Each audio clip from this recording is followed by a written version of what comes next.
Après avoir fait des exercices pour les bras allongés, je vais vous proposer maintenant de faire quelques exercices pour les jambes allongées toujours. Soit sur un tapis, ou soit sur votre lit, bien entendu. Allongé, on peut faire tous les échauffements articulaires que j'ai fait dans la première vidéo assise. On peut le faire pour toutes les articulations de la même manière. Mais une fois qu'on a fait ça, on passe maintenant aux différents exercices pour les jambes. On plie le genou et on l'allonge. On ramène le genou vers la poitrine, d'un côté, de l'autre côté. Pour chaque exercice, je vais faire 5 répétitions de chaque côté, une seule fois.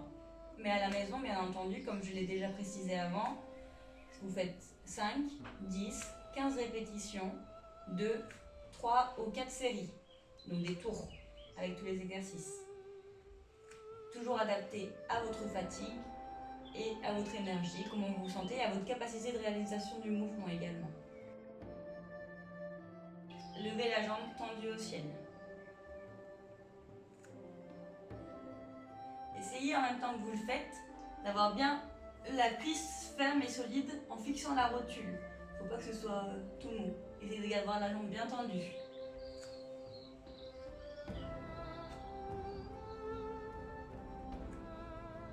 Et essayez dans ce mouvement-là en particulier de ne pas laisser la jambe tomber au sol et claquer par terre.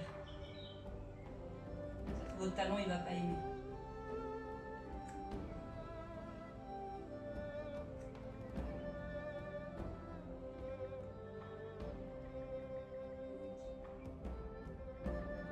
Les deux jambes pliées.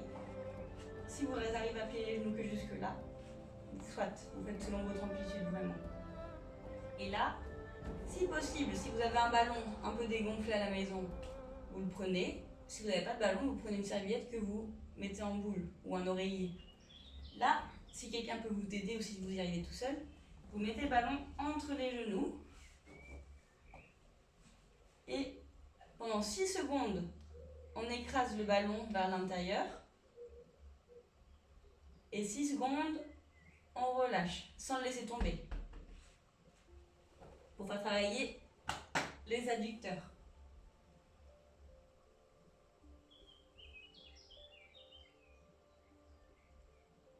2, 3, 4, 5, 6. Et des vraies secondes, hein. C'est pas 1, 2, 3, 4, 5, 6. Hein. C'est 1, 2, 3, 4, 5 et 6. Et je relâche. Consiste à placer le ballon sous le genou. Et là, on essaie de travailler les ischio-jambiers derrière et le quadriceps en même temps en essayant d'écraser le genou et le talon dans le sol pendant 6 secondes. Et on relâche après 6 secondes.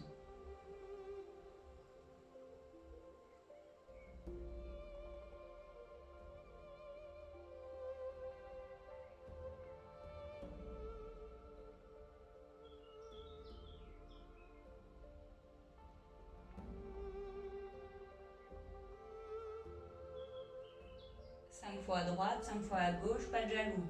Par contre, si la jambe gauche ne peut pas travailler aussi bien que la jambe droite, pareil, on fait vraiment selon ses capacités. Toujours les deux jambes pliées, en fonction de la flexion de genou possible. L'idéal c'est de pouvoir toucher normalement les talons avec les mains, mais si vous êtes là, c'est très bien également. Et là, on lève les fesses très haut et on redescend pour faire travailler les fessiers. Donc vous pouvez faire 5 fois avec les deux pieds au sol. Toujours penser à souffler quand on monte. Et en même temps qu'on monte, on serre le ventre là. Le ventre et le périnée. Le périnée, c'est ce qu'on contracte quand on a envie de faire pipi ou quand on rentre dans de l'eau froide. 5 fois. Et on stabilise les genoux, il ne faut pas les laisser partir dans tous les sens là. On contrôle vraiment. Ensuite, vous pouvez également travailler sur une seule jambe. C'est un peu plus dur, mais c'est un peu plus sollicitant également. On monte, on descend. 2, 3, 4,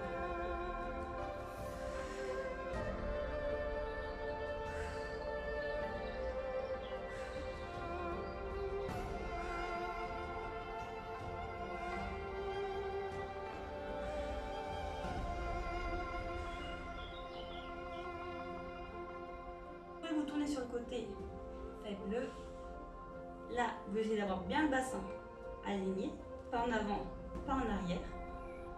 Jambes, chevilles, genoux, hanches et épaules alignés. Et là, on se tient droit. Si vous avez besoin de vous stabiliser avec la main sur le matelas, allez-y. Sinon, vous pouvez mettre le bras au-dessus de vous. Et là, on lève le pied au ciel. Ça va faire travailler les abducteurs et également les stabilisateurs, qui sont très importants pour l'équilibre quand on est debout, quand on marche. Et là, par contre, la petite précaution qu'il faut avoir pendant ce mouvement-là, c'est qu'il ne faut pas tourner le pied vers le ciel. Il faut le garder bien dirigé vers l'avant, à l'horizontale. Sinon, ce ne sont pas les mêmes muscles qui travaillent. Si c'est bien fait, ça devrait chauffer sur le côté de la fesse. Toujours penser à respirer pendant la montée. D'un côté et de l'autre. Vous n'êtes pas obligé de changer la tête au pied, hein. C'est plus pour rester face à vous. Faire attention à ne pas laisser tomber le bassin en avant ou en arrière et souffler quand on monte, en gardant si possible la cuisse bien verrouillée et le pied dirigé vers l'avant. Si vous montez que jusque là, c'est suffisant. Il n'y a pas besoin d'aller très haut pour que ça travaille. Et si par hasard à la maison vous avez un élastique, par hasard, vous pouvez le mettre aux chevilles pour travailler cet exercice-là, ce sera plus contraignant encore.